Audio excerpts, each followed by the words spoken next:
नमस्कार मित्रांनो, मी आपला शेतकरी मित्र जनार्दन शिंदे. सर्व शेतकऱ्यांचं आपल्या जय बजरंगबली भूषण संशोधक चॅनलवर स्वागत आहे. मी आज आपल्याला हळद या पिकाविषयी माहिती देणार आहे.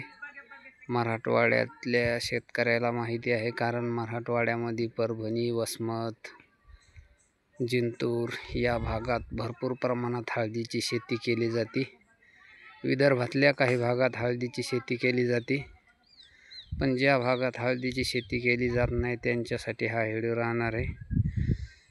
हळद हे एक कंदवर्गीय पीक असून याचा किती जरी भाव कमी झाला तरी बी सोयाबीनपेक्षा आणि हरभऱ्यापेक्षा हे पैसे जास्त देऊन जाते. कांद्यापेक्षा सुद्धा हे जास्त पैसे देऊन जाते. कारण किती जरी कमी झाला तरी याचा भाव 1000-2000 रुपयापेक्षा जास्त कमी होत नाही. कारण हळद हे फक्त माणसाच्या खाण्यापिण्यातच नाही, तर याचा उपयोग सौंदर्य प्रसाधने असतील, मेडिसिनमध्ये सुद्धा उपयोग केला जातो.